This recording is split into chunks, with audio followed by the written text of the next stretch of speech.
What if I told you that everything you've been taught about suffering is a lie? What if the very pain you've been running from, that gnawing emptiness, that crushing weight of existence, what if that's not your enemy, but your greatest teacher? Tonight, I'm going to reveal something that will shatter your understanding of human nature. Something that Viktor Frankl discovered in the depths of Auschwitz. Something the Stoics knew millennia ago. But something our comfort-obsessed world has buried beneath layers of distraction and denial. If you click away now, if you retreat back into the warm embrace of your familiar illusions, you will remain forever trapped in what Carl Jung called the unlived life. A shadow existence where your greatest potential dies quietly in the corner of your soul. Unexpressed, unexplored, unknown. But if you stay, if you have the courage to descend into the abyss with me, you will discover the hidden power that transforms ordinary humans into titans of meaning. The choice is yours, but choose carefully, because once you see what I'm about to show you, there's no going back to comfortable ignorance. Let me ask you something that will make you deeply uncomfortable. What if suffering isn't the opposite of meaning, but its very source? We live in a civilization that has declared war on pain. We medicate discomfort. We swipe away from difficult emotions. We build entire industries around the promise of effortless happiness. But what if this war against suffering is precisely what's killing our souls? Viktor Frankl, who survived the Nazi death camps, made an observation that cuts through the heart of our modern delusions. Those who have a why to live can bear with almost anyhow. But here's the twist that changes everything. The why doesn't exist despite the suffering. It emerges from the suffering. Think about this for a moment. Every hero's journey, every profound transformation, every moment of genuine transcendence in human history, what preceded it? Not comfort, not ease, not the absence of pain, but the confrontation with the deepest, most terrifying aspects of existence. The Stoics understood this paradox intuitively. Marcus Aurelius, writing in his meditations while leading campaigns on the brutal frontiers of the Roman Empire, didn't seek to eliminate difficulty. He sought to forge meaning from the very heart of chaos. But here's what nobody tells you. This isn't just ancient philosophy. This is the secret architecture of human consciousness itself. Picture this scene. And I know you will recognize it because it lives in all of us. It's 3 a.m. You're lying in bed, staring at the ceiling. The weight of existence presses down on your chest like a physical force. Your mind races through an inventory of failures, missed opportunities. The growing chasm between who you are and who you thought you'd become by now. In that moment, you feel the presence of something vast and terrifying, what the existentialists called the void. It whispers seductive lies. Your life doesn't matter. Your struggles are meaningless. You are fundamentally alone in an indifferent universe. Most people, when they encounter this darkness, do one of two things. They either numb themselves with distractions, scrolling endlessly through digital dopamine, drowning in substances, losing themselves in the shallow waters of busyness, or they collapse into victimhood, allowing the darkness to define their identity. But there's a third path, a path that requires something our culture has forgotten how to teach. The courage to turn toward the fire instead away from it.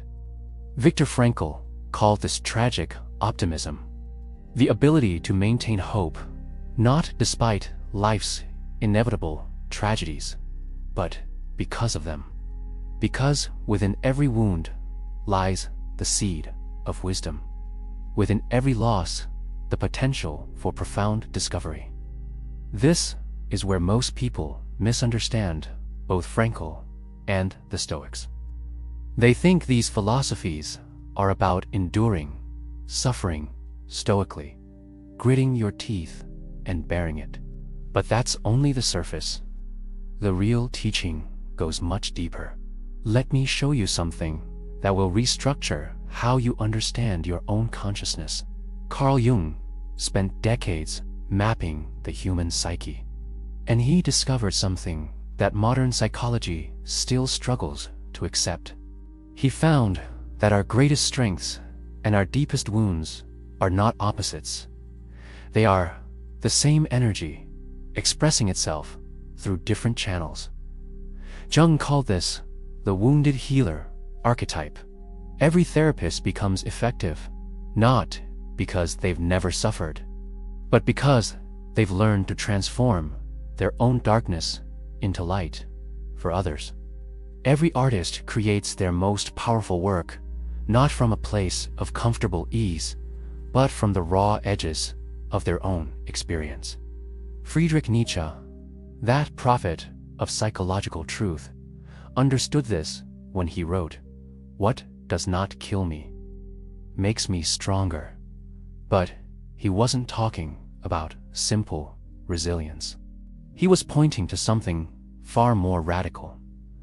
The idea that our greatest strengths can only emerge through voluntary engagement with our greatest challenges.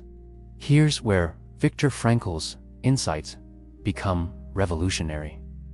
In the concentration camps, he observed something that shattered every assumption about human nature.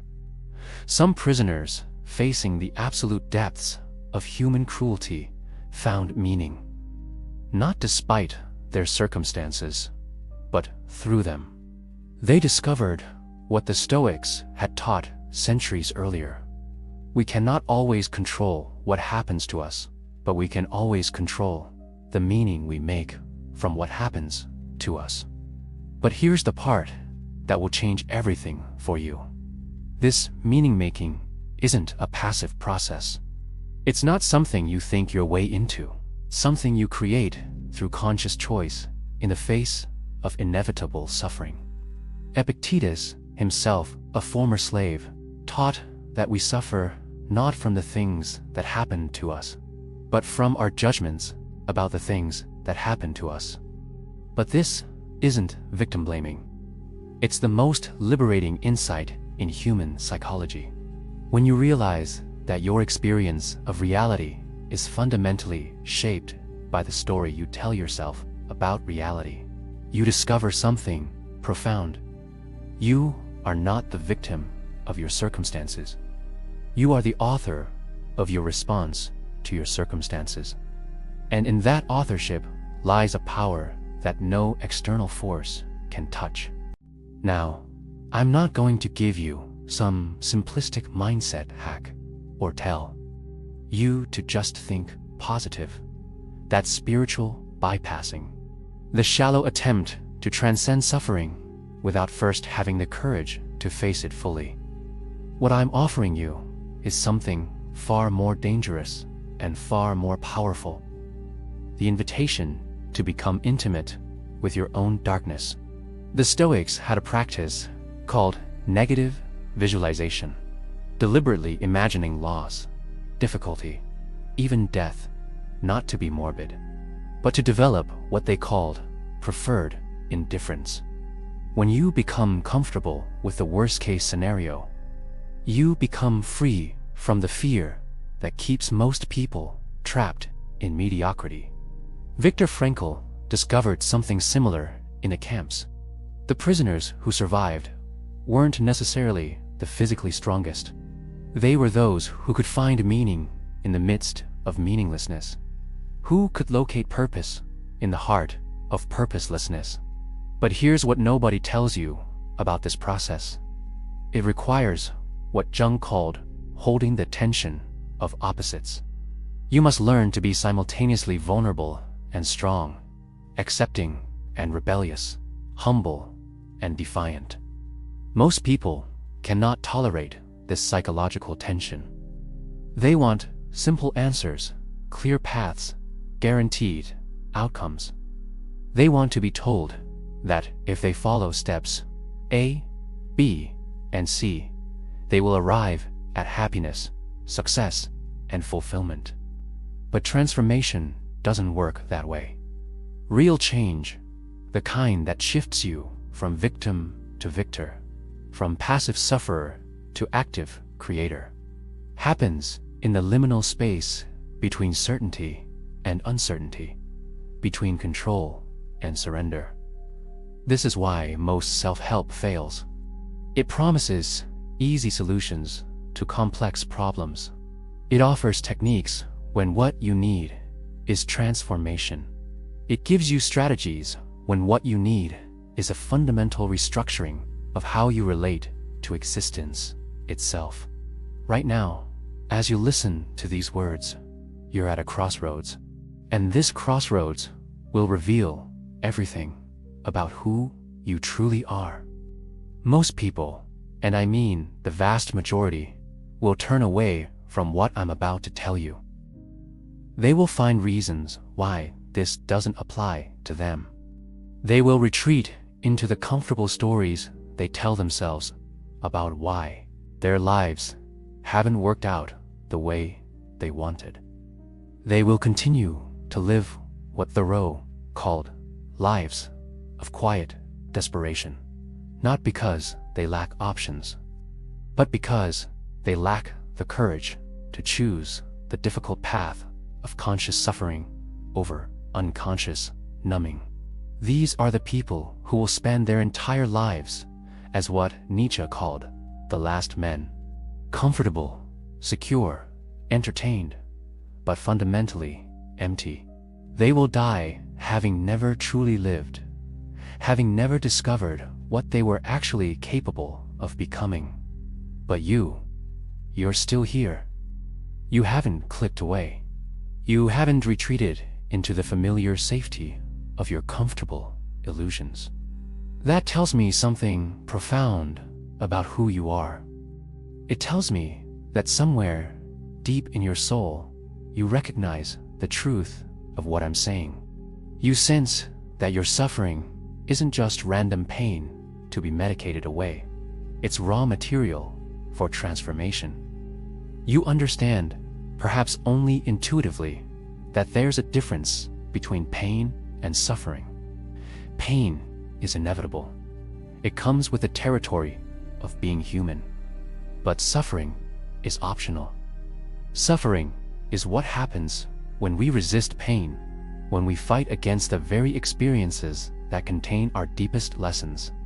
The people who will change the world, who will become fully actualized human beings, who will discover what Viktor Frankl called the last of human freedoms, the freedom to choose one's attitude in any given set of circumstances. These are the people who learn to dance with their darkness instead of running from it. They learn what the Stoics knew, that we are not disturbed by things, but by our opinions of things. And opinions can be changed. Perspectives can be shifted. Now, I'm going to tell you something that will sound paradoxical, but once you understand it, it will liberate you from years of unnecessary struggle. The goal is not to eliminate suffering. The goal is to suffer consciously. Viktor Frankl made this distinction brilliantly. He observed that the prisoners who broke down weren't necessarily those who suffered the most. They were those who could find no meaning in their suffering. Their pain became pure destruction because it served no larger purpose in their personal narrative. But those who survived, who even thrived psychologically in impossible circumstances, had learned something profound. how to transform unavoidable suffering into voluntary sacrifice. This is the secret that connects ancient Stoicism with modern existential psychology. When you suffer for something you believe in, when your pain serves a purpose that transcends your personal comfort, it becomes a form of sacred action. Marcus Aurelius understood this when he wrote, "You have power over your mind, not outside events. Realize this, and you will find strength." But he wasn't just talking about mental control. He was pointing to something far more profound: the ability to transform any experience into an opportunity for growth. Carl Jung discovered this same principle through his concept of individuation. The process of becoming who you truly are isn't about eliminating your shadow. It's about integrating it. It's about learning to dance with the very aspects of yourself that you've been taught to reject. Your depression might be a call to depth. Your anxiety might be unexpressed, creative energy. Your anger might be a boundary that needs to be honored. Your loneliness might be an